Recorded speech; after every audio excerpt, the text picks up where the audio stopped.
Okay, ladies and gentlemen, we're ready to convene the meeting of the Rutherford County Benefits and Insurance Committee.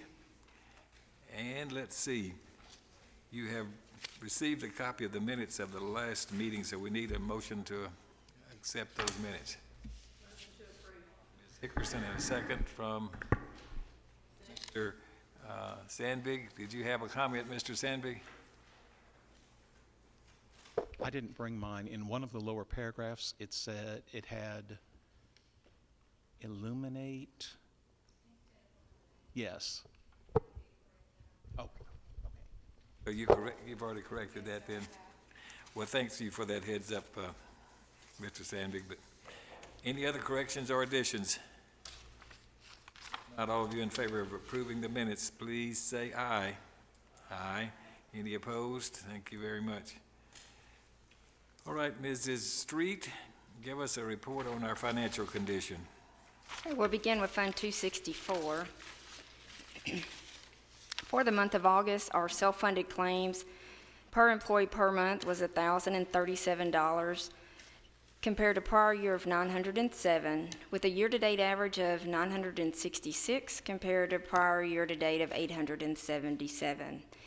Combining our on-site medical clinic experience, our per employee per month increases to $1,094 compared to prior year of $944 for a year-to-date average of $1,012 compared to prior year-to-date of $899.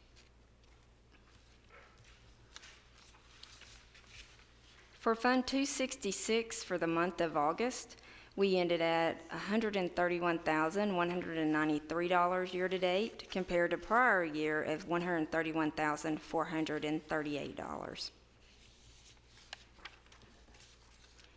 I've also included an actuarial results form for you. It's titled Comparison of Projected Ultimate Losses on the Job Injury, and I referenced last meeting that I would bring this to you. Annually, we will have select actuarial services do an evaluation of our OJI program and compare that to workers' compensation forecast for comparison purposes, and I've provided you with the summary of that. If you will look at our current fiscal year, which is the right-hand corner, they are showing that our projected ultimate losses of being $385,000. Last year they had projected us fiscal year to be $428,000, and you can see what our workers' comp would have been for the same period. It would have been $2,216,000 based on projections. So we still see a trend that our on-the-job injury program is assisting employees in their recovery of work-related incidences, and it's also providing fiscal responsibility and advantage for the county.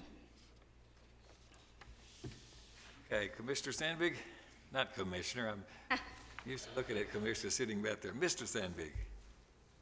Just wondering, since we've been on OJI for several years now, is this something we could do away with? Is there any need to? I'm sure it was asked for as a comparison because of the changeover. At what point is it all right to stop something like this? I can't, based on the numbers in front of you, I can't imagine us making a decision to disband the on-the-job injury program. We will continue to have worker compensation claims that we'll pay on due to lifetime medical, but we'll continue with the OJI program as it is designed today. Yeah, the analyses are beneficial in terms of our financial evaluation and reporting. Ms. Nolan can speak on it as well, as she's part of that process that we go through. I just think it is a responsible process for us to evaluate, look at our claims, particularly on those ongoing worker comp claims that we have, because some of those result in very high expenses year over year, and we have no stop loss attached to that. So.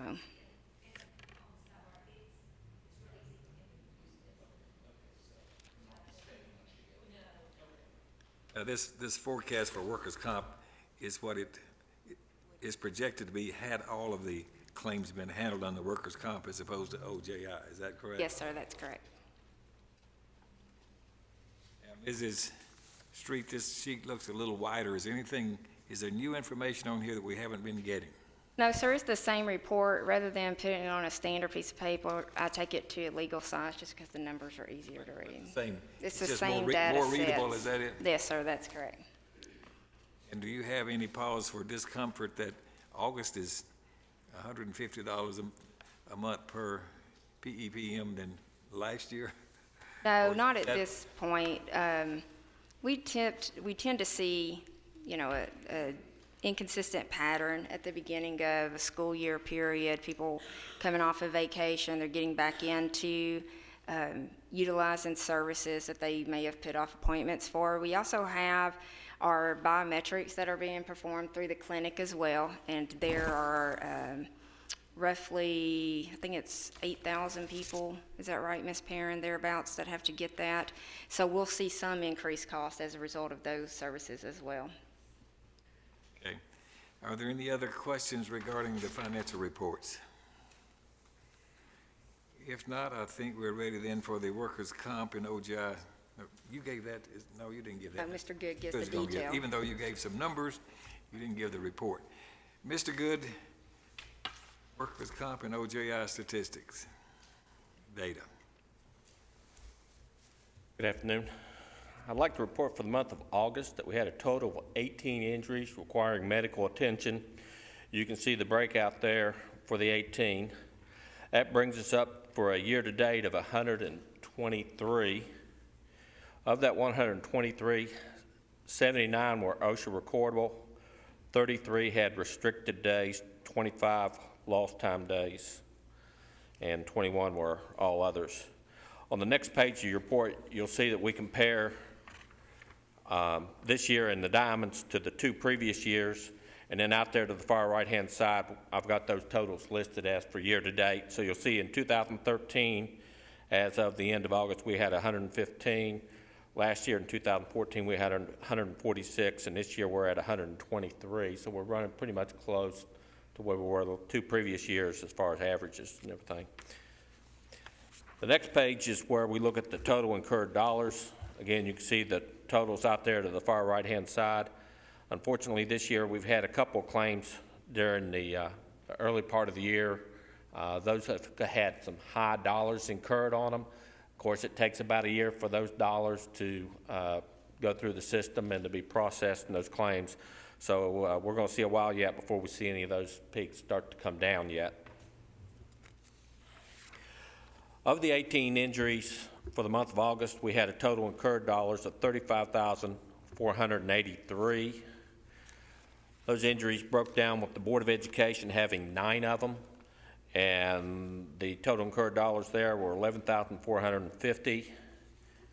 And the County Highway Department had 2. The injuries there, total incurred dollars were $10,833. And the remaining 7 were in the County General, and you can see how they break down there as far as slip, trips, and falls, struck by or injured. It had a total of 7 of those. And the dollars incurred there for those 7 were $13,200. And then the last page of your report, I've broken down the County General to the departments that had those 7 injuries, and you'll see that they break down between the sheriff and solid waste. Questions of Mr. Good? Mr. Good, on these total that are recordable, give us a little bit of distinction. We had 123 accidents, but only 79 were recordable. What's sort of the process for determining which of those are recordable? Yes, sir. Federal OSHA has a standard that they use to establish which injuries are recordable. Any injury that requires a prescription medicine becomes recordable.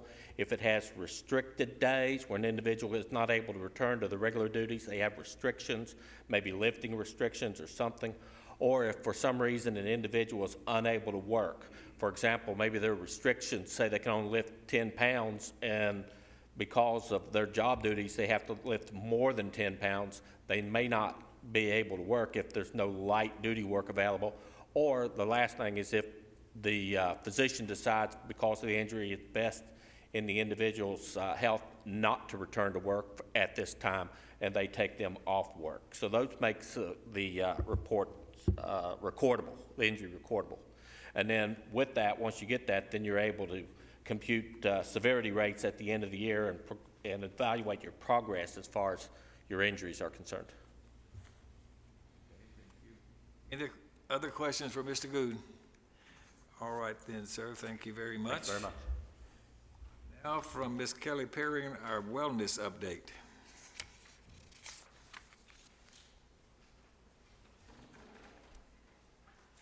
Hi, good afternoon. This is the August Wellness Attendance Report. We visited 4 schools through Wellness on Wheels in August and saw 83 people. We have added in an additional piece to the Wellness on Wheels, so we created a MedPoint survey. So we are asking people what they like best, what they like least, if there's any other services they would like added, as well as what services they know that MedPoint provides. At the bottom of it, we are asking for their contact information if they would like to be contacted by someone from the clinic to help them lower their out-of-pocket expenses. So we're excited to get that feedback from the people, and we will, improve our program in that way. We visited central office for 2 new hire orientations and gave employee new hire welcome packs to 243 people. Our Touchdown to True Wellness kickoff event was at the MTSU pep rally on the square, and we had 115 people come sign up for that 6-week program. Ms. Cox counseled 37 visits, one-on-one health coaching at the clinics in August. Our upcoming activities for fall: the Touchdown to True Wellness celebration event is on October 3rd at the MTSU Vandy Homecoming game. We're going to do tailgating there and a celebration as a wrap-up of the 6-week wellness program. We have, I think, 175 people participating currently. The Wellness on Wheels for October, we're going to 3 schools. Our wellness fair is on October 16th at the Lane Agri Park Community Center, and our flu shot clinics will open there. The Life Services webinar is Heads Up Tip for Brain Health on October 20th, and the Know Your Numbers online health assessment and biometrics screening information is due to Cigna on November 30th. Anybody have any questions? Questions for Ms. Perry? Ms. Barnes? Want to make sure we communicate the annual wellness fair to the employees. We have fall break, of course, first week in October, so we can send something out upon their return to make sure they get that message. Absolutely. I am working to get the flyer to you by tomorrow. Okay, well, thank you then, Ms. Perry. All right, Mrs. Street, the next on the agenda is a benefits systems bid review, and we're going to have presentation from our finalists, so I'll let her address this and introduce what we're going to do. So we took bids for a benefit administration system. Our current system we've had in place for many years. We are on we're in an evergreen contract with ADP, and it is their 2nd version of the system, and as I understand, they are on version 7 currently. We took bids because we were looking to enhance the employee experience as well as our administrative functionality. Some of the things that we were looking for is to better address the language barriers within our population. We get many English as second language employees that come up for assistance. It is difficult for our staff, and so we wanted to have some type of system that could assist us with that. We also wanted to improve the overall user experience, and by that, it's the way that information is presented to them, what type of tools are available to them to make educated decisions about which benefit options to take. We were looking for a website that could be in both English and Spanish. We were looking for telephonic open enrollment support so that our employees who may not be technically savvy can call in and do their open enrollment process. And we were also looking to have a system that can handle multiple payrolls. As an example, we have community care that receives benefits through the Rutherford County Government Health Plan, but everything that we do with them is a manual process because their payroll doesn't currently feed into our system. Whereas Local Gov, which is County General and Board of Education and the highway, feeds in. So we wanted to better capture those transactions, both that were occurring in Local Gov and that were occurring through community care so that we could best manage the health plan. The last thing that we were looking for is support in understanding more readily what type of enrollment activity we've had so that we could communicate with employees who were both new hires and during the open enrollment period so that we could track that more easily, communicate time periods that were left to remain in the open enrollment period, send out reminders. If you happen to be a county employee, you know how many emails, or a Board of Ed employee, you know how many emails I send out, and we were looking for a better way to communicate that as well. So first up today, we have Mr. Jerry Ohm from ADP, and he will be presenting as the incumbent. They had submitted a bid, and then we have one other finalist for you to review their product as well. So if you'd like to come up, Mr. Ohm.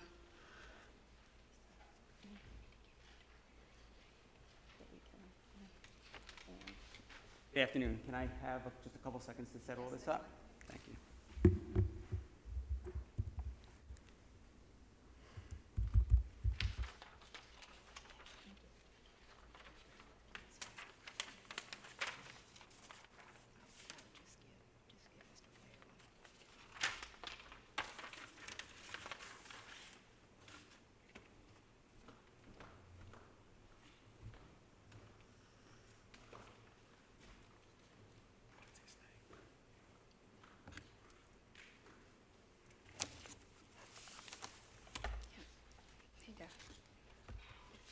Hello there. I'm just trying to set you up, Ed. Are you seeing my screen? I see your screen. Okay. All right, just hold on for a minute. I have to set you up so everybody can hear you.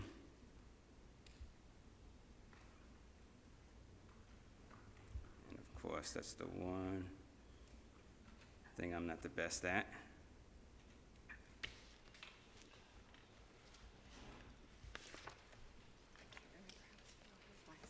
See if I can find it.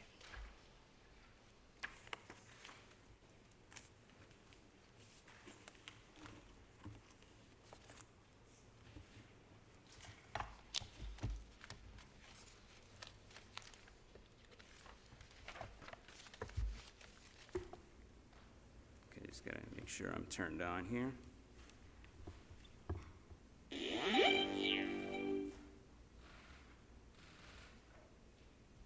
You got it on? I'm working. Oh. Ed, can you hear me? Yep. Okay, You hear great. me?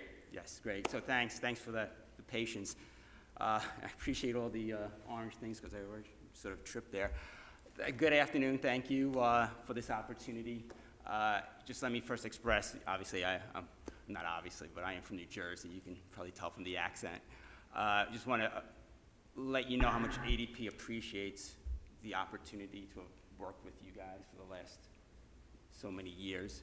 And we're looking forward to showing you in 20 minutes or less a brief overview of what the new system that we're proposing can do for you. Just a little background, you know, ADP is a big company. It's an $11 billion company. We have 15 million participants that we provide benefits administration for throughout the country. So we've been a major player in the benefits administration field for quite a while. We've spent $750 million on research and development in the last few years. One of the outcomes of that is the system you're about to see. And in fact, everything that we're doing at ADP is to make our systems more user-friendly, more intuitive, and more interactive. So Ed is actually in Ohio, and we're battling some technology issues. He lost power in his neighborhood, but he's figured out a way somehow to make all this work. So we're dialed in, and Ed's going to go through and pretty quickly step you through what the system can do. Does that make sense? All right. Just try to stay into the mic so that you're on TV, and And we can, Gotcha. Jerry, am I on? I'm having a hard time hearing you, so. You are now on, take it away. All right. Well, now, thanks for having me, everyone. My name is Ed Talco. I'm a business consultant with ADP. I support ADP's benefits administration efforts. Today, you're witnessing a first for me. I just lost complete power about an hour ago in my neighborhood. I work virtual outside of Cleveland, Ohio. And I've been working with multiple mobile hotspots to get my system demonstration working. So this is going to be unique. And Jerry, if there are any latencies or gaps or the system stalls, tell me, because I'm running a hotspot off of my iPhone. So this will be very, very helpful for me for future demonstrations. But I appreciate the opportunity to be here virtually to showcase the capabilities of ADP's benefits enrollment system. And I'm here to take you through what it's like for a user. And what we did here at ADP is make this system fun, Amazon shopping-like experience. And more than just an enrollment system, we wanted to make it everything benefit. What we're seeing here right now is the landing page after an employee logs into the system. And you'll see right at the top of the screen here where an employee is called out that, in this case, it's annual enrollment season, and that they have 12 days to enroll. Everything benefits related is found on one page here, which is really a great aspect of the system. So an employee could view their current benefits, medical, dental, whatever they are eligible for, what they have elected, they will see. They'll be able to see what the total cost is associated via paycheck. What's my out-of-pocket per month? We have the capability to show what your employer is contributing to your benefits. In this case, the employer is showing $23.97. So it's kind of a hidden paycheck per se, just to call out to the employees that, hey, you know what, our employer is giving me X amount of dollars. This is really more than I expected.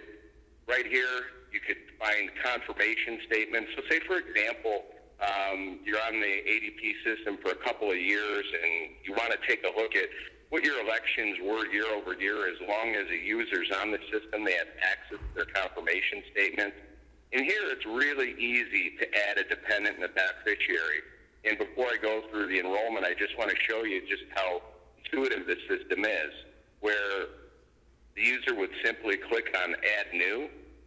They'd add a person. So say, for example, you had a birth of a child, so we'll declare a life event. Simply click on Next, and it just takes the participant right through what they need to do. And in this example here, we're going to use a birth of a child. And the system will auto-prompt the participant that, you know what, you need required documentation. So ADP could collect this information on your behalf, or we could have this information sent directly to an administrator at your organization. So we'd simply select the date of the event. We'd enter when that person had their child, simply click on Add a Dependent. And respect to time, I'm not going to fill out these fields, but it's really easy. And this person adds their dependent, and boom, they're added to coverage. So let's take a look now at what it looks like for enrollment. And this is very easy, and I know we're 20 minutes or less. And if you're a user of the system, you could probably get this done in 20 minutes or less. What we've incorporated into the system here, though, are attestation questions. So say, for example, if Rutherford County wishes to initiate a wellness program, and one of the things is tobacco usage, we could capture this information, and this could help drive rates through the system. And we could set up any type of survey questions that you would wish to see, such as spousal surcharge, tobacco usage, whatever it may be you would like to see. And so now we're getting into the enrollment, and once again, you'll see here the call out for that there's 12 days left to enroll. Just like to add that during enrollment, so say, for example, one of you goes in, makes your elections, and a couple days later, you're like, you know what? I don't know if I want those elections. You could come back in up until that enrollment window closes to change your elections. And you'll see right here, what we've done is called out how many elections need to be reviewed. And you'll see this yellow circle here. And so what we've done as a best practice with many of our clients, we set up their plan offerings on how they're forcing elections on their employee. In the case we're seeing right here, this employee is already in the system, so they made their elections from last year. It captures their elections. And they could go back in and review what they selected and make any changes. I just want to show you, for example, this individual is looking at the health savings account. I've got a little bit of latency on my end here, so Gary, please let me know if you're seeing the health savings account slider right now. You're good, Ed. Okay, great. So right here, this is a real neat tool for an individual that's in a high deductible plan where they can estimate their contributions. We'll show what the yearly maximums are, and we'll break this out via contribution, via pay period. So in this example, this person's allocating $400, and I know that's kind of low, but just for example's sake, they, for pay period or for maximum contribution would be $201.92 if they were to go maximum. The contribution here, though, is there's $400 is $1,538.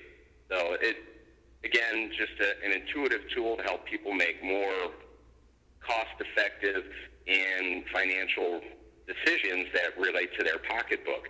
And again, you'll see up here what we'd like to show is our shopping cart. So this is what we're paying right now. So you're taking a look at it and you're like, is my cart too full? Is this too expensive? Just to give you a summary of benefit elections as you go through this. So for example, then this person doesn't want this benefit. We can also capture this, that we're waiving your health savings account benefit. And for the employer, this is great because this is their defensible data set where, so say for example, an employee of Rutherford County goes out to an exchange and enrolls in that exchange, and then the government comes back to Rutherford County and says, hey, Jerry enrolled in an exchange, you never offered him benefits. We capture this information that we did offer the employee benefits. Let's go back to annual enrollment. I just want to show you another option here where we have the opportunity to do a side-by-side compare of plans that an individual is eligible for. So what I'd like to call these are baseball cards because there's a lot of information on here from summary plan descriptions. We could break this down for cost estimates, and this is based on people like you. And what ADP does here is we draw this data from your employee population as well as the plan information, and then also have a backup through Truven Analytics, which pull aggregates data from some of the major carriers. So an employee here in this case would see only the plans that they're eligible for, and they could break this down into detailed view where they could learn how the plan works, how much is doctor access, what are the restrictions, and we could configure this based upon what your plans offer. What I really like, though, is the cost estimator. So how much is this going to really cost? So say, for example, I have a condition that I know I'm going to be going to the doctor quite often in 2016. So I could say, well, what if my doctor visits were 5 times? And below here, you'll be able to see what's going to come out of my pocket. What's the contribution going to be, and what's it going to be for annual cost? So again, based upon your usage, your emotional quotient, like do you feel like you're going to get sick?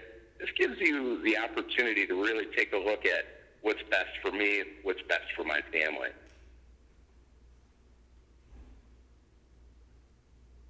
So again, once we finish these elections, the poker chip will turn green.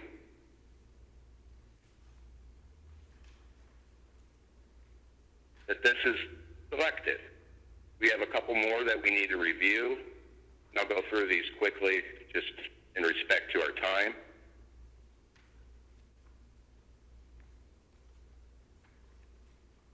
Shows I need one more to review.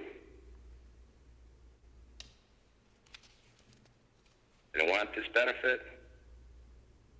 They've returned the benefits. So now we're ready to complete our enrollment.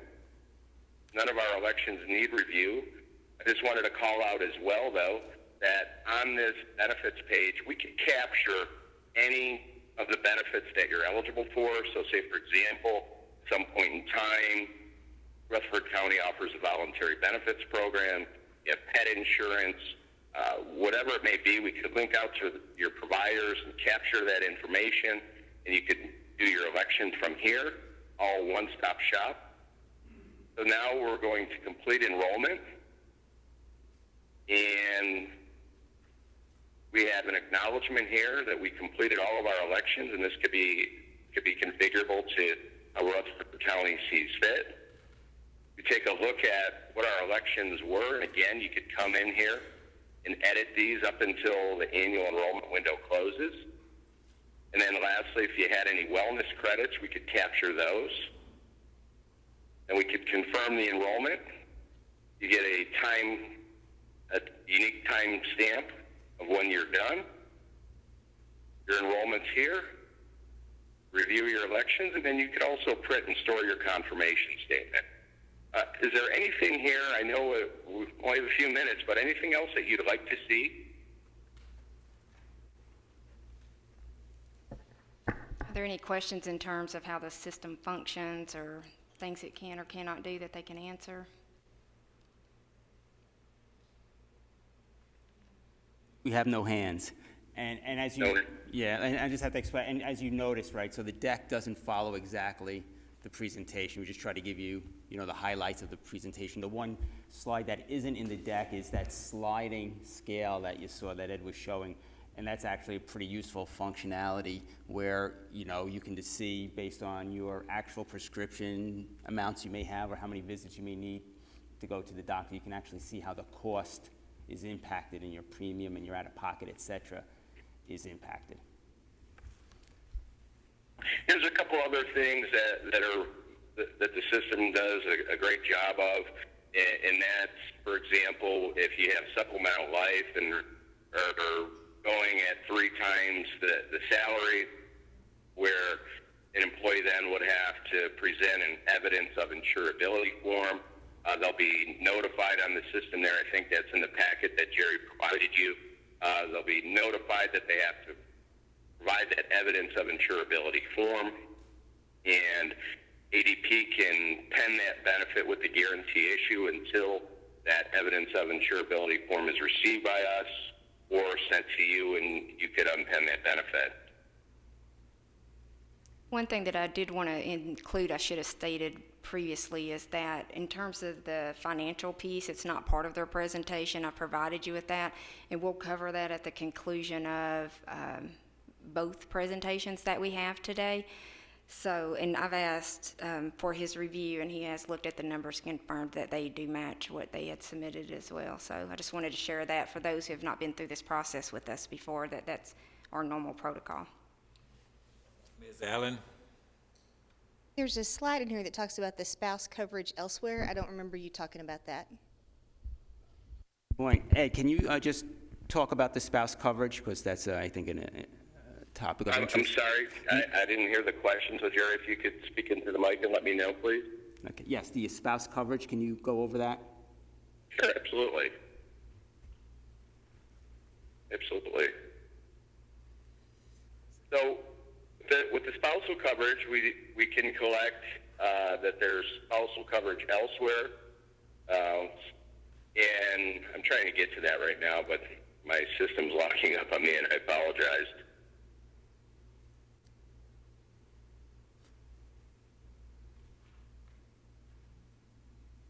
Through those attestation pages, as I alluded to earlier, I'm going to try to change the coverage here, and here we go. With the spousal coverage, so say, for example, we could collect that my enrolled spouse is not eligible for group medical coverage elsewhere.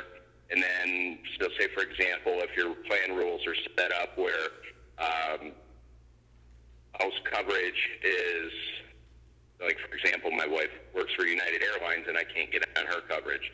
So if she tried to put me on her coverage, we could A, audit that, but also B, with the rules set up within your system. So say, for example, an employee selects that that their spouse is covered. They would only see the rates as well as the tiers that they're eligible for. Does that make sense? Did I answer that correctly for you, or is that not the answer you're looking for? My question has always been, how do we verify the information beyond the honor system? Okay, so Ed, I'm gonna handle the verification process for a second. Okay. So what we can do is, you're right, this is sort of the honor process. What we can do is build this into what we call our dependent verification service, which is an extra charge, but it's what we use, we sell clients and offer the service where we would then collect the actual information and review it. So your employees would have to upload, the affidavit or the proof of coverage, et cetera, whatever is determined to be the proof. And then that gets uploaded, and then we would actually review it. So we can do that. Ms. Hickerson? Okay, one question to follow up what you just talked about, the verification. Is that additional charge from, okay, if you do the verification for us, is that additional charge, just simply yes or no, over what was presented, or are the numbers to verify the spouse coverage already in your numbers? So if we think, well, this is a great idea, do we need to remember when we're reviewing later in the dollars, but he said plus spouse verification extra cost? Got you. It's not gonna be yes or no.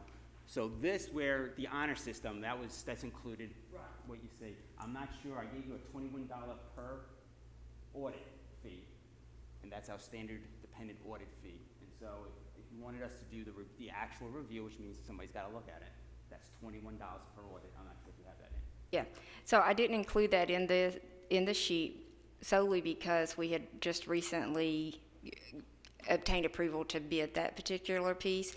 And so once we just decide what system we're using, then we'll see whether or not it has, if that's what we want to do.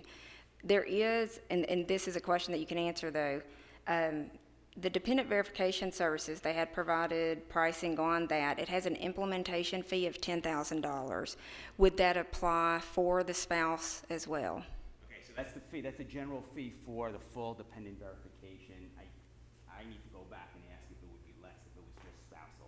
Okay. I would think that the numbers the setup might be less, but I can't know until I check, so I'll check on that. Okay. Ms. Hickerson again. Okay, my original question is, not sure it's gonna be for you or the gentleman on the phone. You did a medical comparison, plan comparison, if you will. Are you able to pull in, for myself, my actual numbers and compare me to the 3 plans we offer? Or are you doing an average female 40 plus such and such, and you're just giving me an average? Or are you physically using Mary's numbers that are sitting out there with Cigna, because we have Cigna insurance? Right, so we're not using any information that's sitting out specifically with Cigna for Rutherford County. The numbers, I think Ed alluded to, this organization that aggregates numbers. So when we say people like you or somebody like you, it's an aggregate number. Now your premium, et cetera, that's all based on your current plans and what status, et cetera. But you're right, we're not going out and pulling anything from Cigna. We've looked into that. It's possible, it's very expensive, and it's on the ADP roadmap for some time in the future, but not now. It does, on the, to answer her question, it pulls data set from Southeast, is that right? From the Southeast states, is that correct? Okay. Other questions? Oh, Mr. Bowles. Elizabeth, let him pull up that mic there. Whatever computer system we have, but do you normally have in year 2 of your enrollment an opportunity to default to automatic enrollment if they're satisfied with everything as is? I'm going to ask Ed that question. Ed, the question is, in year 2, is there an option where the participant or employee can just default to what they currently have? I'm sorry, could you repeat that, Jerry? You're breaking up on me. I'm breaking up. Can you, in year 2 of the plan? Hello? Can you hear me? Can you hear me? Jerry? I think our technology has failed. Let me just see if I can. All right. What I'm going to say is I believe so. If that's not the case, I'll let Make Melissa it know. probably easier on us too, because Right. we Jerry, wouldn't have I'm to having a really hard time hearing it. Sorry. Yep. have to sit down with individuals. Right.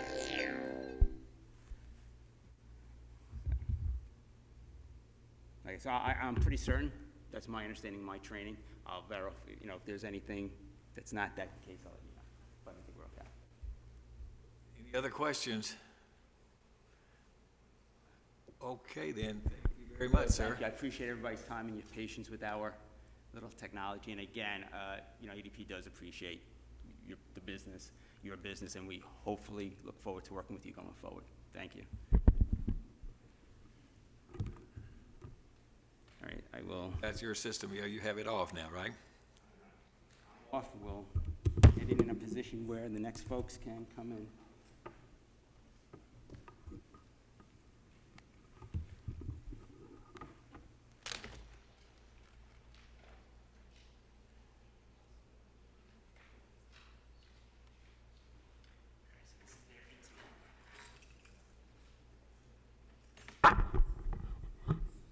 And that's their thing. All right, thanks. Thank you.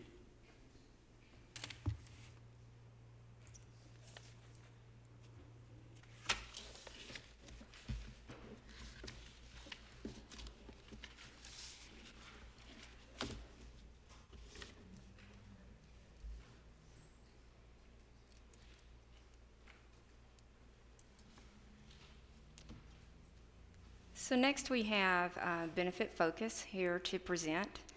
We have Matt Swain, if you'd like to come forward, and Andy, and I'm not going to attempt his last name, but he's welcome to come forward as well. I'll let you say that. So we get just a minute to get everything hooked up? Okay, great.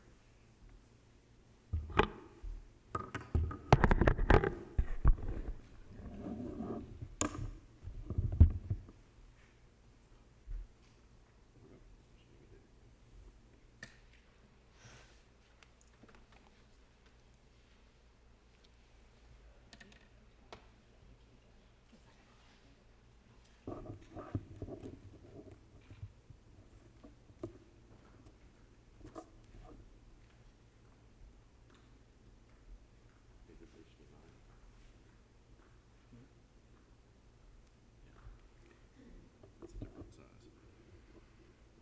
I guess small size, same size. No, it works. No, here, trust me. All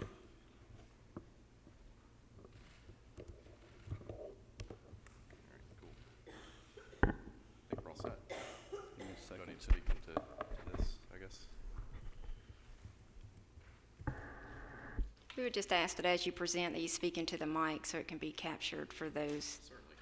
in the recording.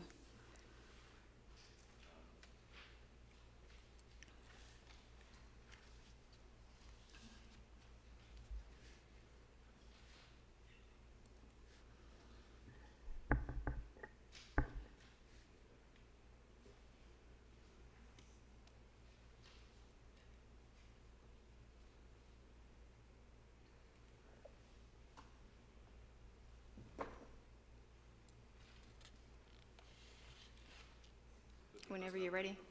You're ready? Ladies and gentlemen of the Insurance Committee, thank you for your time this afternoon to let us visit with you. I'm Matt Swain. I'm the account executive with Benefit Focus, and joining me is Andy Van Nortwick, Senior Solutions Engineer. And our goal this afternoon is to share with you how partnering with Benefit Focus will provide Rutherford County with the best solution for your benefits technology needs. And There we go. In visiting with Melissa and her team, we've been able to identify those top 4 improvements that they have indicated are key elements to an ideal new solution. One being a robust user experience that leverages both the online experiences as well as mobile to educate and empower employees. The ability to streamline numerous processes that today are being still having to be managed manually. The flexibility to handle the complexity of your organizational structure, and then having the ability to back that all up with a higher level of service and support to ensure that you maximize the return on your technology investment. And all of this is going to be accomplished with the benefit-focused marketplace solution. And it is going to tie together the enrollment experience, the communications portal to educate and inform your employees, as well as the mobile platform to empower them throughout the year to have access and visibility to their benefits information. But certainly there are a lot of solutions out there to manage benefits. What makes the benefit focus value proposition or experience in partnership with us different is that benefits technology is all we do. We've been around for 15 years, 1,800 employees, and so that key focus is what drives our application and enables us to deliver unmatched innovation relative to everything else in the industry. It's a very people-centric design that is built around the user experience. Again, video, mobile being key components, key elements of that experience, as well as a philosophy that technology is only as good as the support and service that's behind it to ensure that Melissa and everybody in the risk management's team is able to maximize the return on your technology investment. And so where we are also quite a bit different is that certainly there, again, are multiple solutions in the marketplace that enable employees to shop and enroll, but where we take it to that next level is the ability then to give back to Rutherford County meaningful data and information via analytics and reporting tools that gives you actionable insight and information to control what is certainly your second or third largest expense through data exchange and robust data analytics. And so for these reasons, here just recently in Tennessee, we've had the privilege to partner with the city of Clarksville, also over in Cleveland, Tennessee, with the LCCA. And then just 2 days ago, I thought this was interesting. I saw this come up in my email. Merced County over in California, just another county similar in size to Rutherford County, partnered with us as well. So hopefully that set the stage for Andy's presentation to kind of show you what that experience looks like, both for the employee and for administrators. And so Andy, I'll turn it over to you. Perfect. Thank you, Matt. And I'll do my best to talk into the mic for you. So, well, again, thank you folks for giving us the opportunity. We certainly want to share with you a walk through the technology and share with you what the Benefit Focused Marketplace is all about. Where we'll start is at a login page where we're actually asking for authentication. This is easily done through single sign-on, so if your folks want to or are accustomed to signing in somewhere else, we certainly don't want to get in the way of that, so we want to make them a seamless transition back into the platform. When we're logging in, depending on when that platform is being accessed, we're presenting an intuitive interface. And so we know what time of year it is. If it's annual enrollment time, we want to make sure we make the right decision and let people get started. We don't always want to have to go in and maintain their account information or ask them to review information. And so in this instance, we'll take a trip into the communications portal, which is the first part of our platform.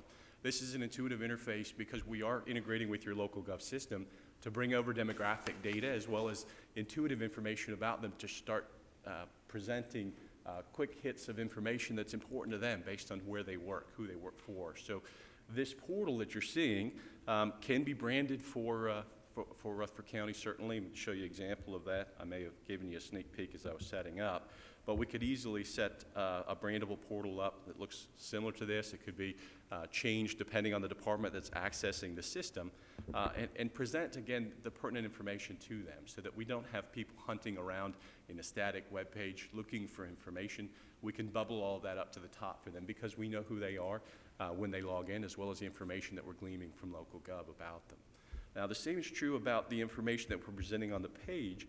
So we want to make sure that we can help with some of the compliance issues that are necessary in benefits to be able to start sharing with them information about federal and state exchanges, for instance, and giving them the ability, and Melissa's team the ability to collect some of these compliance acknowledgments and giving them reporting tools to do away with some of the paperwork that sometimes plagues administrative teams when they're looking to administer benefits. When we look beyond this, we need to understand if we're presenting benefits information, we may only get access to them once a year. How do we improve that and bring people in more often? We do that through partnerships. So we actually partner with your current FSA and COBRA administrator, WageWorks, and so we can actually bring in account information on the FSA. So as your folks are participating in those tax-free accounts, they can actually come in and see their account balances and link directly over into WageWorks to facilitate any claims information or claims processing that's taken place because of their healthcare needs and expenses that they've incurred. Paychex presentment is another opportunity that we're flushing out in the technology as well to allow them to come in on a more reoccurring basis, to introduce new information, to keep your employees up to date about everything that's going on in the system. And so from that, we want to make sure that we're presenting this information, but we want to give them a good user experience, but we also want to understand that it's important to get them into the technology to enroll in their benefits. And so we'll take on the user of EVA. EVA is a new hire going through open enrollment, but this could easily be a retiree coming through to elect benefits. It could be someone in the midterm actually coming in for a qualified life event. The process is very similar in that we're going to, during the annual enrollment period, everyone's going to get an opportunity to review demographic information. We want them to see what we have on file. We want them to be able to take advantage of some of the gaps potentially that may be presented to them. And what I mean by that is oftentimes it's very difficult to get in touch with the associates. Melissa's team having to go and send communications out. Sometimes work email isn't sufficient, and so we want to give them the opportunity to provide their cell phone information, personal email, for instance, and give them the freedom to be able to take ownership of this communication. Oftentimes we see it close those gaps for the administration team and giving the freedom to, again, provide the necessary information to their associates. So we could certainly select a quick text message option and consent to opt in. As we continue through the enrollment, that was dependent information. I just want to jump through to share with you some of the decision support tools that are here as well to help guide folks through that decision in selecting their benefits. And so if we're selecting medical benefits, we may want to understand a little bit about upcoming events this year, if there's anything that might need to be considered. If they were to have an event, how well could they pay for that? Is it something that financially they're able to take care of themselves, or does that cause them some concern? All of these questions that we're answering are really directing them towards a potential medical plan, but more so than that, it gives them a full recommendation that I'll show you here in a second. This last is an attempt to share with you about how you can start incorporating wellness initiatives into this system to start improving the health and welfare of your employees in Rutherford County by bringing in health risk assessment data and being able to share with them the return on their investment in their own well-being and their own wellness.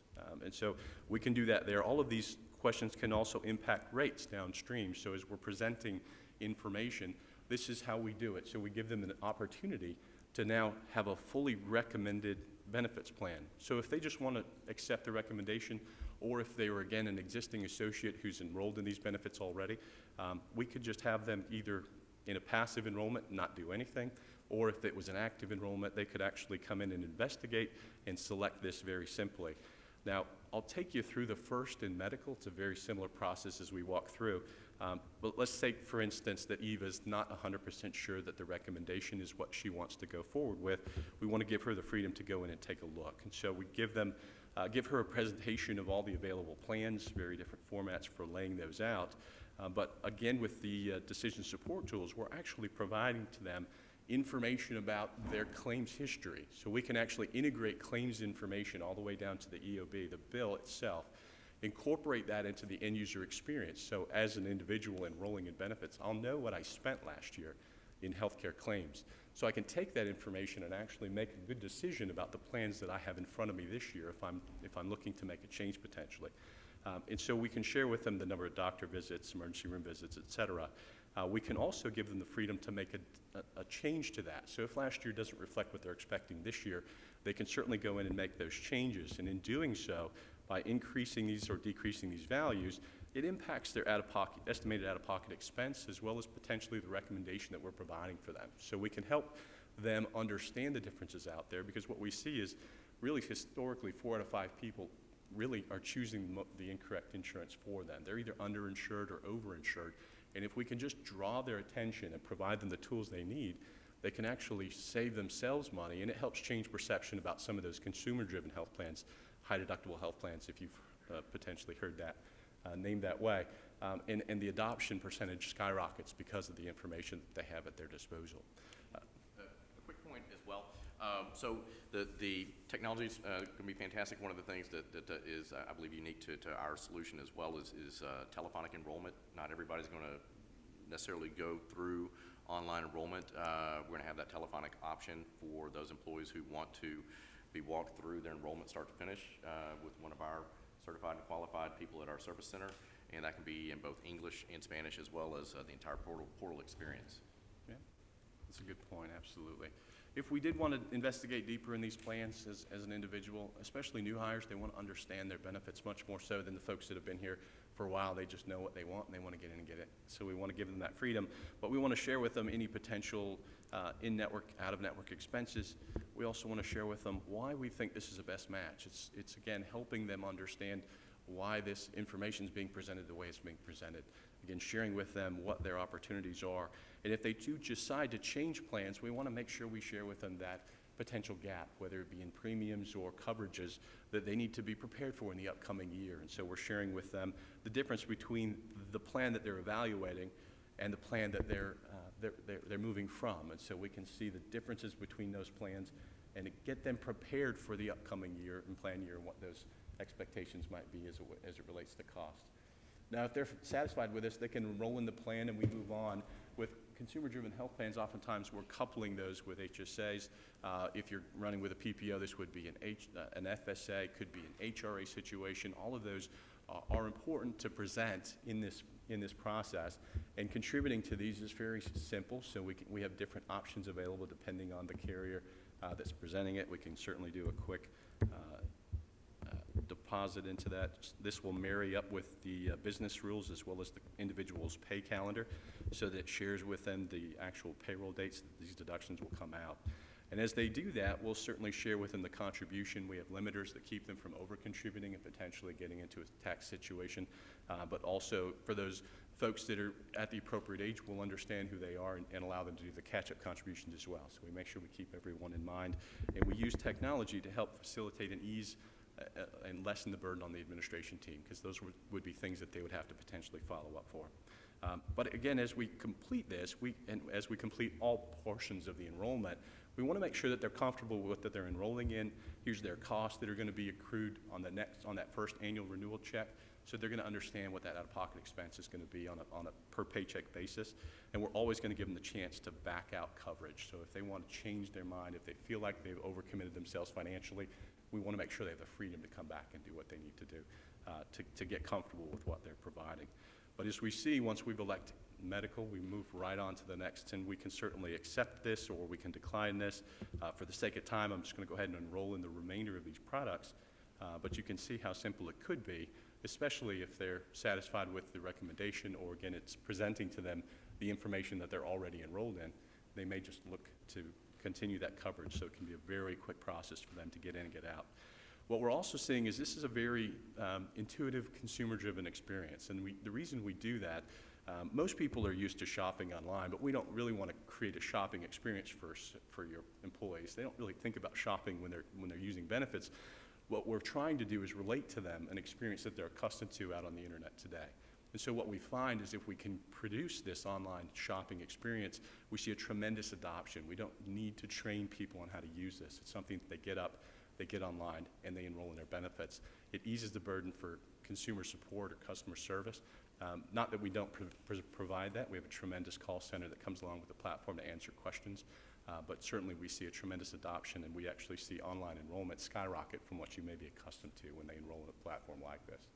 So we'll finish this out and enroll, and we'll complete the enrollment. And as we conclude, we certainly congratulate the associate, but we send them simultaneously email, text message, alerting them that they understand that we've collected their information's ready to go, it's being evaluated, and we'll close the loop with them when that process completes.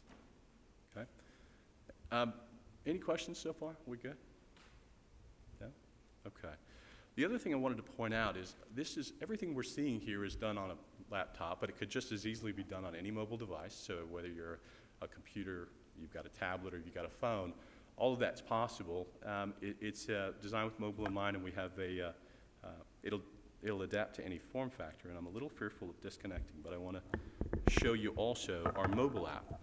So we have a mobile app that's a post-enrollment tool that's built specifically, forgive me for all the noise and the ruckus, it's meant specifically for a post-enrollment tool so they can see all of their benefits and carry it in their pocket. I'll just make one other comment. One of the things that Andy will show on the mobile app is our video library that's available via mobile, but certainly video is a key element in communicating everything educational, informative about the employees' benefits, information, and compliance requirements that you have. And so we have an extensive video library that's delivered with the solution that includes about 350 different videos. We can also do custom video if you'd like to have us come on site, or if you'd like to come to Charleston. And so in transitioning over, what I've done is logged into our mobile app, and as I mentioned, it's a post-enrollment tool. It's built to carry all your benefits in your pocket. And you don't realize you need this until you're actually sitting in a clinic somewhere and you're being asked about your insurance coverage, and it's on a Saturday and you can't get to your insurance providers through the 1-800 number, but you need this information. And it's an amazing tool to be able to go in and see all the benefits that you're enrolled in, as well as any benefits that you may not be enrolled in. Whether you've declined it for some reason or it's a new benefit that's been made available to you, you can go and explore these benefits and understand exactly what the value could be to you and your family. But you can walk into your medical enrollment and understand exactly where your deductions are, what exactly your membership ID number, if that's asked of you, who's covered. You can drill in further to coverage details and actually see all the in and out of network expenses that are there. So you can do that, of course, with any benefit we have. We have also profile data, so we can see your personal information. If we were allowed to open that up, we could certainly allow them to make the change to their demographic information, dependent data. All of that could be processed here as well. Any emergency contacts, so if you happen to be checked into the ER, you can actually have this open up, and they can reach out to your emergency contacts through this app if they need to. Other things, so full dependent views, we'll go into documents. Documents is a great tool. We actually carry a copy of my medical ID card through this, so you can just present this instead of carrying those pesky cards around with you. What's nice is you don't have to worry about this anymore. You don't have to worry about when that new card's coming in. Everything will be available to you on your phone. And as we back out further to that video library that Matt mentioned, so this actually carries all of our pre-built videos. There's over 350 videos available in our library today. So if you hear something at the doctor's office, the dentist's office, you don't understand what it is, you pop in your phone, you do a quick search, and you find out a little quick snippet about what it is they were talking about. So again, the tool's great. It helps administrators, it helps the employees just get answers when they need them, as opposed to having to go raise their hand and ask a question. Hey, Yep, question? may have some questions. I've got a couple of questions. And what's sort of a typical percentage of employee success with using this online system as opposed to having to be telephonic or otherwise? Yeah, so it's an interesting percentage. We actually have a Like talking to that a little bit better. I'm sorry. We have a large group out in California that's primarily a retiree population. And what we found is year one, with that group, we are actually seeing anywhere from 80 to 90 percentile in enrollment. Year two, we were up to 96% enrollment online. We have a lot of customers that take our telephonic enrollment in year one and quickly realize that through the intuitive nature of the platform, it's no longer needed necessarily year two. It may be something that you want to have as a comfort level for those associates that don't feel like this is something they want to do. But every time they call us, we're still going to ask them to go back to the platform. Let's log in, let's teach you how to use it, and let's share with you what tools are available to you. Because it's one thing to have us tell you about it, it's another thing for you to adjust and absorb to it yourself. And so we really want to draw them back. And if an employee goes online and hits the submit button, and they're still within the enrollment time frame, it hasn't expired yet, can they come back onto the system and still, after they've had time to think about this, and make a change? Yeah, they certainly can. So what we're doing during annual enrollment is we're going to preserve all of that information, and at the conclusion of enrollment, we'll package all of the data up and we'll send it on. What they can do throughout the enrollment period is open that up and make any changes they feel appropriate. So if they made the mistake of enrolling without their wife, and their wife suddenly has something that really means more, they can go back in and change it, because again, we're always going to listen to our wives in that situation, for sure. Okay, who One else comment. has some? Can you just Right. touch base on the ability for others to see what is going on inside of that employee's enrollment? So if they get stuck during the enrollment process and they call our office or they call the help center, Yep, let's move forward. explain that, how that assists them. Yeah, so I was going to move into administration, and that's the opportunity for the HR administration team to review all of the work that's going on by the associates as they're enrolling in their benefits. And so all of the task information that's generated from those enrollments will be presented. Of course, we have the ability to auto-approve anything during the annual enrollment period to streamline that process. And of course, our rules and guidance around the platform will help keep them on track so that there's not a lot of review necessary. But for qualified life events, of course, and new hires for initial enrollment periods, we want to give them eyes on the platform. And for an individual that may need access or is having trouble, if they contact Benefit Focus call center, somebody from South Carolina will pick up with a nice warm voice and help them through their navigational support as well as password resets. But if someone in the administration team wants to review this, they can actually view this in, it's called viewing in member role, and what this allows you to do is actually mirror the end user's experience through the enrollment process. So you'll see step by step through that enrollment process exactly what they're doing. And if they're missing a button in the top right corner, you can say, oh, yeah, you just missed this piece. Just click this and let's continue. So again, it helps with that adoption rate, and certainly the abandonment rate is much lower because we can give them the freedom to support them, not just have to listen and try to translate what it is they're trying to communicate to you from an administrative support team. So that's a good question. I believe Mr. Bowles has his mic out there. Sure. Acknowledgement page, the very last where you confirm. Yes, sir. Absolutely. So if we go back, this is the acknowledgement page, certainly. So this is a full outlay of all of the benefits that would have been enrolled in. Again, I selected to just enroll in all of the predetermined options. If we wanted to expand that, we could go into additional details. We could also review the benefits that were elected. This is the benefit statement that is available, and the link in that email and text message I mentioned draws them right back into this so they can pick this up. They could print this off, or it's available year-round for them to be able to see what benefits they have. Bottom of that, or where's the submit confirm? So when we finished before, we had actually, when we completed enrollment, you missed it at the very bottom. I was probably pretty quick with it as I jumped through this, but it was on the previous screen where I submitted the information to enroll in those benefits, yeah. But if I were to return home, once I've completed that, if you remember, this was actually a scrolling marquee. Now I've got my full benefit snapshot on the communication portal. So every time I log in, front and center is going to be all of my benefits available for me to review and understand what exactly my coverage levels are. And use telephonic enrollment. We will be sending them a text message or email confirmation that gives them a direct link to the summary statement.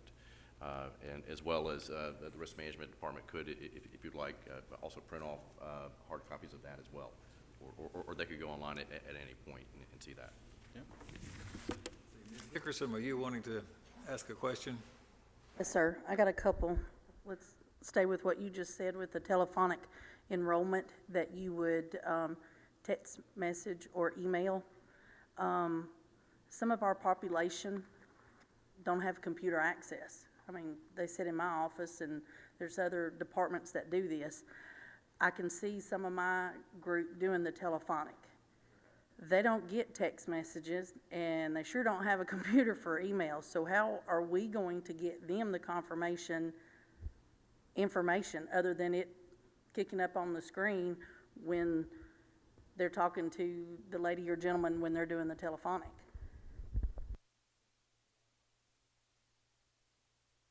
In the current solution that we're looking at, it may be something that we need to draw them into the platform in some capacity, but for those that need fulfillment services, we do have a fulfillment option that we would have to take a look at, which means basically printing it and mailing it on their behalf.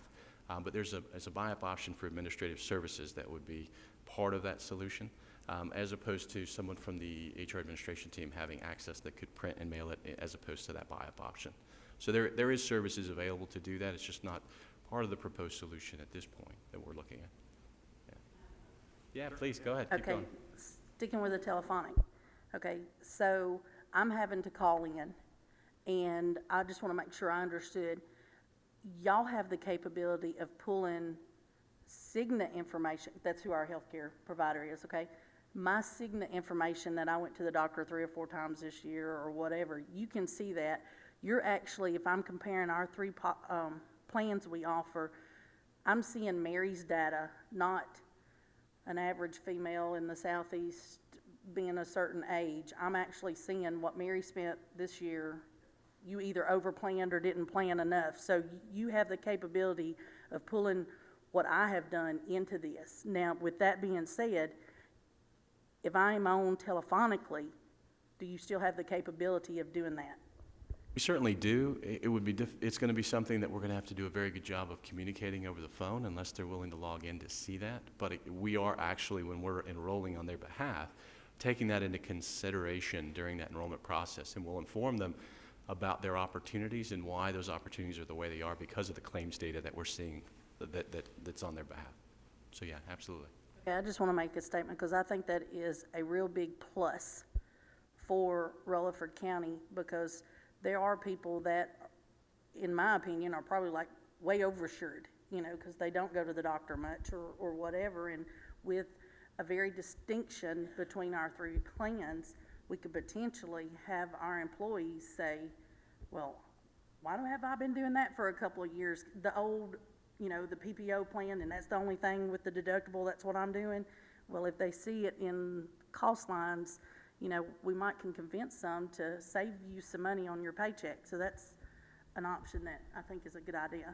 Yeah, thank you. So a lot of our clients do see that uptick in participation in the less, I guess, PPO plans that we're traditional seeing, more into consumer-driven health plans, because if they're seeing those financial data, they're seeing the decision support tools spell it out for them, the adoption rate is incredible. So an average for an employer would be somewhere in the 5 to 10% range adoption.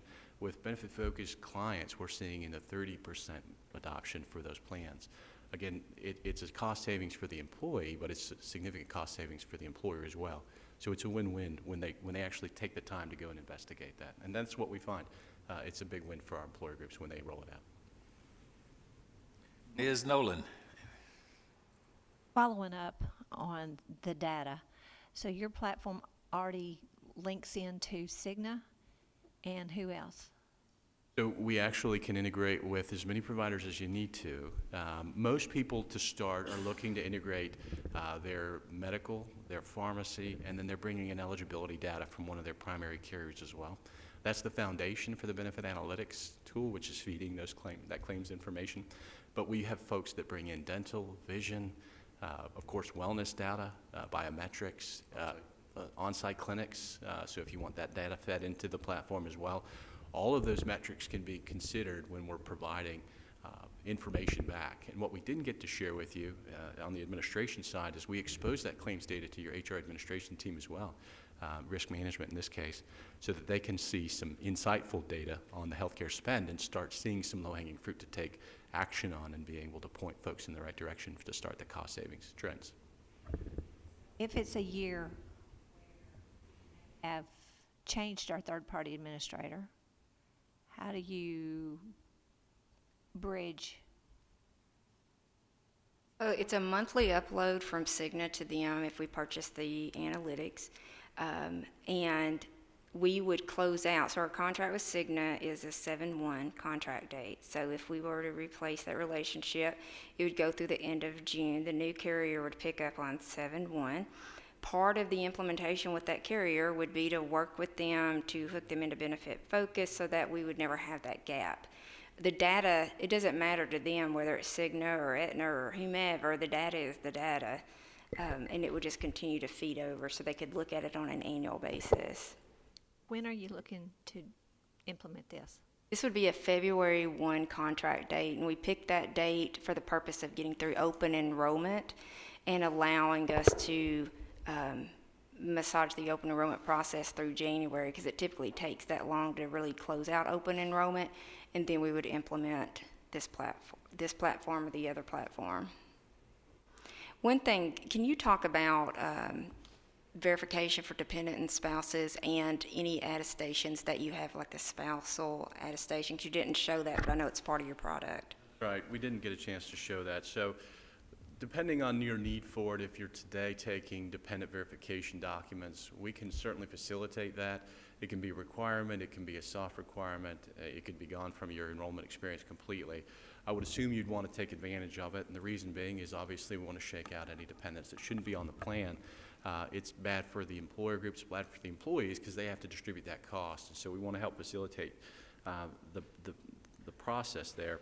And I bring up my phone because simply the hardest part for an HR administration team, or in this case risk management, is to collect that documentation. Oftentimes you have to get someone who's not used to technology, surrender a document. Maybe they need to go find a scanner and scan a document. We provide a mechanism in any mobile device that has a camera. Just take a picture of it and it'll upload into the platform on your behalf, whether you're using a mobile app or you're logging directly into the platform. Once it's been uploaded, the administration team will have direct access and eyes onto that form and that document and be able to approve it or, again, deny it, and it'll send a message back that there's more discovery that needs to happen for that individual before we can approve them for the Plan Act. And of course, all their benefits are pending because of that, so we would hold back all their benefits until such time as they produce that documentation. What we'll find is once that is in place, folks that are trying to put dependents on that are, that shouldn't be there, that'll eventually just fall off. They'll stop the communications, they'll stop pushing to get those folks on, and they'll shake off the plan.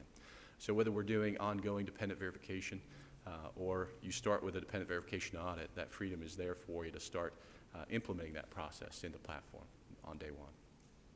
Okay? Then on your system, you have the ability to ask questions about That's right. Spousal eligibility for insurance. If you could talk through that. Yeah, so if you remember in the enrollment experience when I was asking those questions about medical expenses and potential events, towards the bottom there was a question about tobacco usage. Through the enrollment experience, we can also ask questions about spousal support, spousal surcharges can be implemented if that's necessary, asking the question about whether or not they have coverage elsewhere.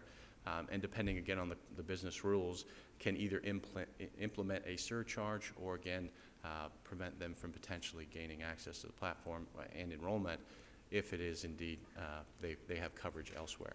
So all of that is configurable, which talks to the services around the technology. So we're not just a technology platform, though that is our focus. We have a tremendous team and assets that come along with that help with full configuration year over year. So there's no out-of-pocket expenses if you guys change your providers, if you change your plans, if you change your rates. We're going to configure the platform on your behalf every year. We'll start about 6 months out from renewal, working with your teams to understand the changes, build a project plan necessary to get those changes implemented prior to open enrollment, and of course, open up a full testing window so that we can ensure that everything's accurate and reflects the new changes. The same is true if you change carriers. Think about the data to the carrier. If you're going to send data to Cigna, if you're going to send data to Delta Dental or VSP, all of that information traditionally through other providers has to be developed by one of your resources. And so we actually take all of that on as well as part of our standard services. So not only are we building that out in implementation, but if you change providers, if you change the information that needs to go, or the carrier makes a change that needs to be reflected in your integration, that is the work we do as well. So there are no additional charges for that. Everything we do is on a monthly service charge based off of the folks that are leveraging the platform. So there is no additional added fees that could peak up that would potentially inflate the budget or inflate the cost of the platform. Ms. Allen, did you have a question? She asked you a question. Anyone else have a question? Okay, if there are not any further questions, we appreciate very much your presentation. Okay. Thank you all.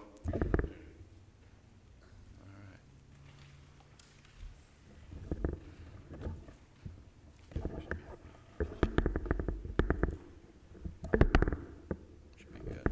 Stop with the madness here.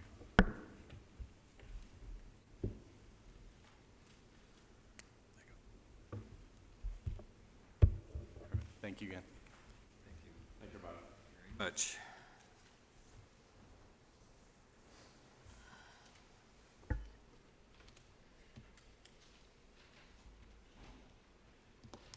Okay, so Mrs.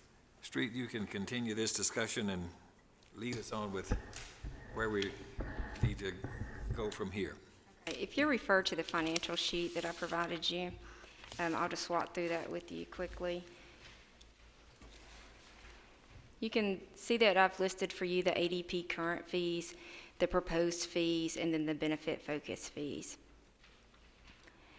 When you look at the implementation fees only, in order to have the administration and benefit system, the Spanish translation of the system, to have the telephonic open enrollment capability in both English and Spanish, and then you will see that on single source sign-on, there is also a fee for benefit focus, whereas that is not an available function for ADP.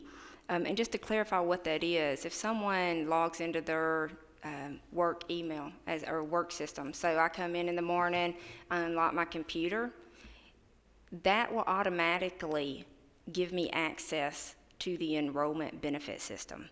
So I don't have to remember multiple logons, multiple passwords. It will also allow them to automatically log in to the Unum system, the WageWorks systems, so it's a more simplified, succinct process for the open enrollment for employees as well. It's less passwords, less information. What happens right now is we go into the system and then we have to jump out to mysignaplans.com to do some type of national average to figure out what our claims would look like. Then we have to jump out over here to log in to do this for this part of the open enrollment experience. That single login minimizes all of that and gives a better overall experience, which means that people will make better decisions on what to enroll and not enroll in. The multiple payroll files, you can see that they both have a fee there as well, and that will enable us to bring community cares information into our system. Right now, we do everything manually with them, so that would add that.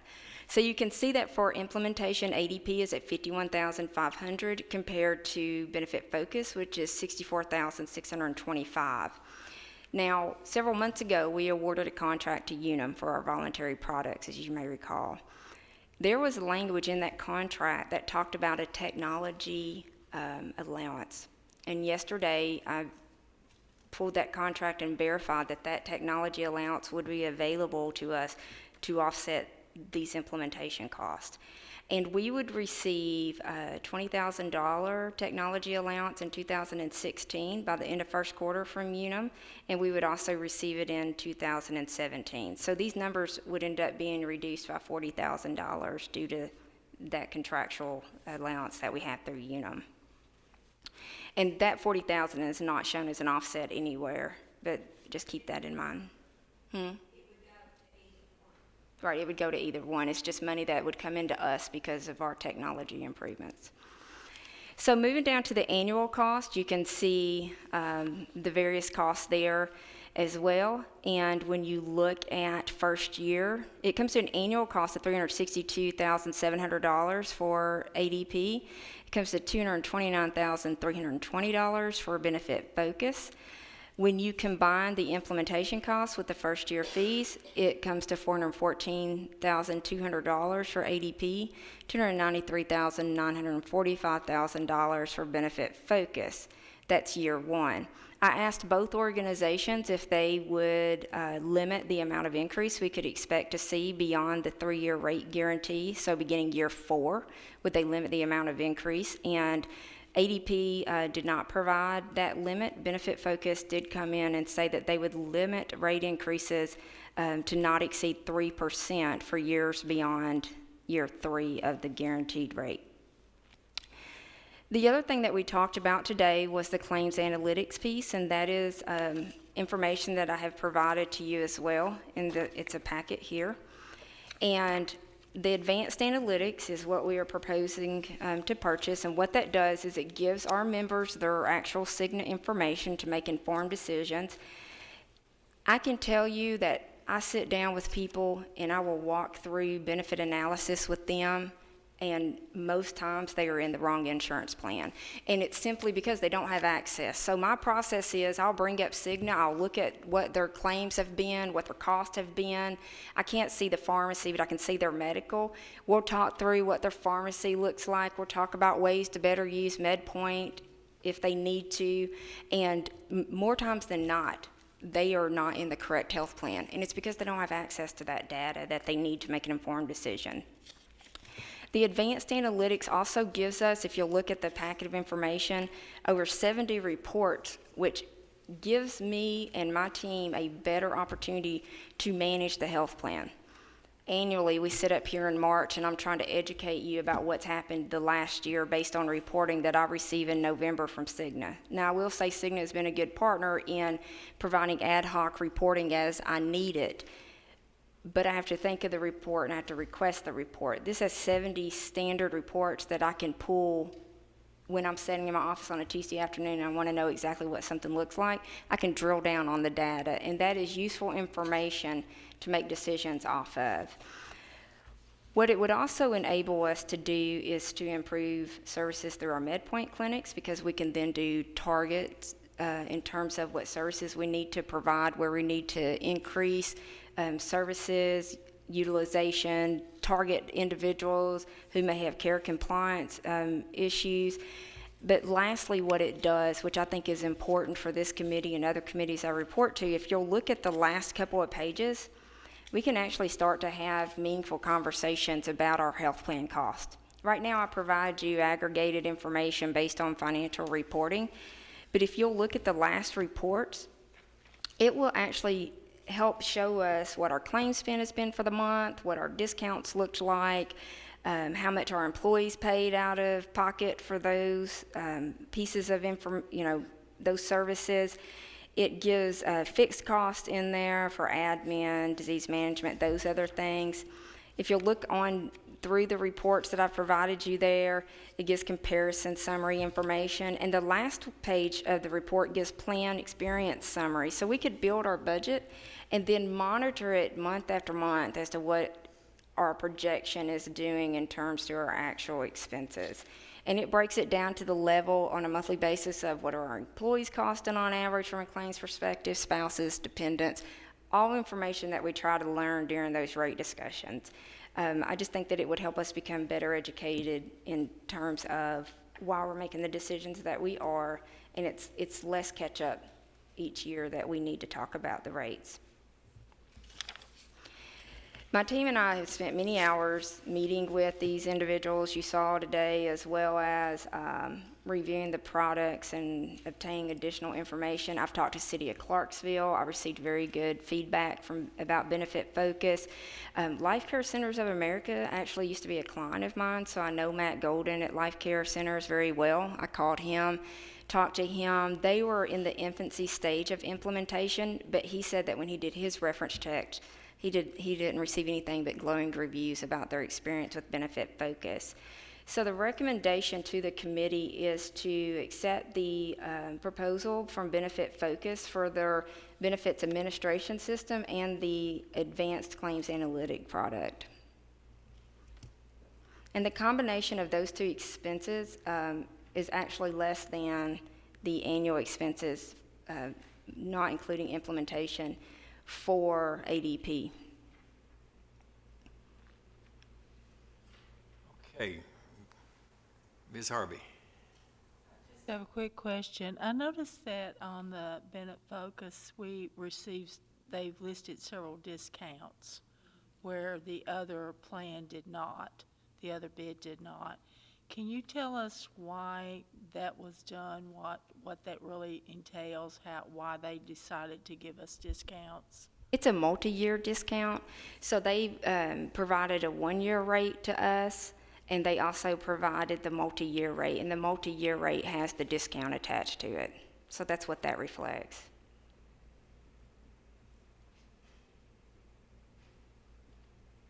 On the claim analytics system, the $5, that isn't per employee per month, is it? It is $5 per employee per month, yes.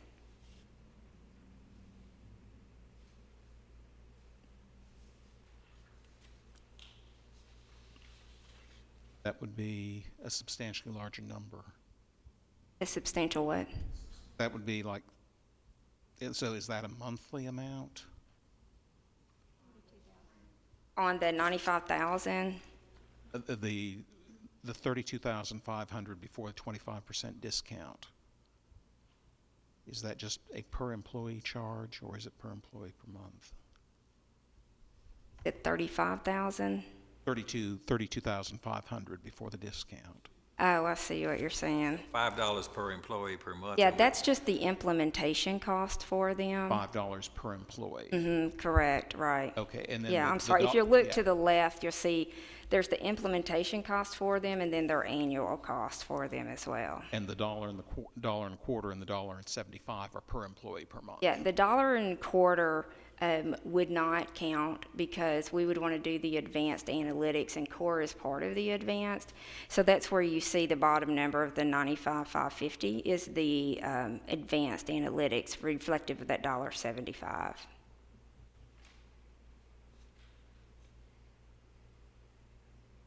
So we're using the $1.75 to get your 97.5, is that correct?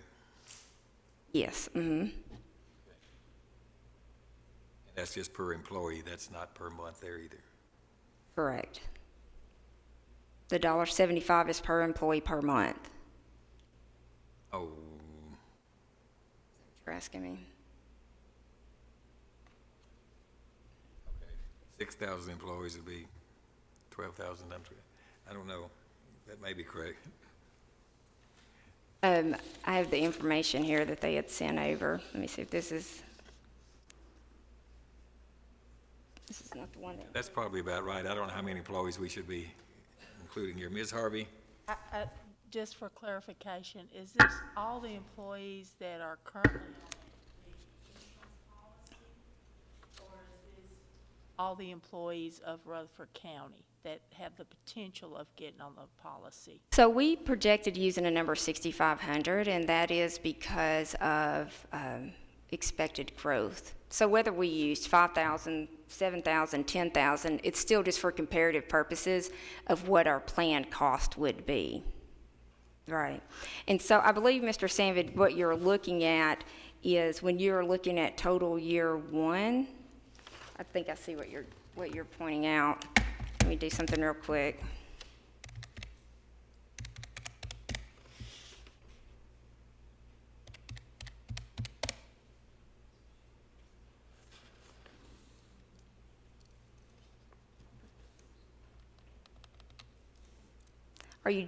Did you manually total? Is that what you're looking at? I mean, the numbers are correct. Yeah. Yeah, for 5,500 people, that's 95.25 a month, or And did you add the implementation on it? Okay. Yeah, that's what I was adding, yeah. Which is still lower than the ADP in 1 year, just from an annual basis, yeah. I saw you working your calculator earlier. I was trying to figure out what you were adding together, so I see. But all the numbers reflected on here are correct. And part of the process that we do is I will actually send out, as an example, ADP only saw the ADP portion of this. I'll send it to them and get their confirmation that the numbers are correct. Same thing for Benefit Focus, so.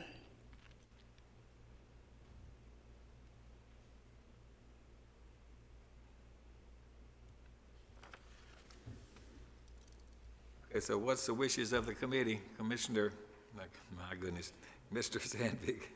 So you are thinking with adding this claim analytics system that by better matching our employees with the plan they need, you're thinking we should see some offsetting reduction? I would be surprised if we didn't. And like I said, I counsel people one-on-one, and more times than not, they are in the wrong plan based on their spend. In talking with people with the spousal eligibility change that's coming up in January, I've offered up, just call me, I'll help you. People have taken advantage of that. I'll ask them to send me their spouse's insurance so that I can look at things. I'll go in, I'll look at their claims. And there have been a couple of scenarios where they hadn't even considered changing their own employee health plan. They were just considering moving the spouse off, but whenever I looked at their claims experience, I'm like, you're going to offset your cost over here by getting in the proper plan in Rutherford County. And so it's meaningful information, and insurance is intimidating to people and aggravating because it's a necessary evil in our lives, right? And this just makes it very easy for them to make the best decision. I would like to make a motion to approve. Approve the proposal from Benefit Focus, is that correctly? With the addition of the advanced analytics component, is that correct? Do we have a second? Ms. Hickerson? Further discussion? Okay, that means you are ready to vote. All of you in favor of that, then please say aye. Aye. Are there any opposed? All right, that's a unanimous consent. All right, thank you very much for that discussion. And is there other business that anyone wishes to bring before the group? Mrs. Barnes. So can you give us an update on where we are and what to expect in the next few weeks? Yes. So we just finished the video for open enrollment, and on Tuesday I deliver that packet of information and the video to county directors, elected officials that attend their leadership meeting. I will send you the link for that information as well. Packets will begin arriving in the home the latter part of September, first week of October. We will start our webinars that we're hosting this year to educate people about enrollment options available to them. We're having meetings on Saturdays as well, one at Blackman and one at Smyrna High. And then we'll begin our normal communication to individuals about the enrollment time period. It starts October the 19th and it ends on November the 2nd at noon. So, Mr. McAdoo. I got a quick question on Gatsby 45. How we looking on that plan, Lisa? Gatsby 45. Mrs. Nolan, you must address that, I suppose. the net OPEB, that's probably what he's asking. It's just growing, or?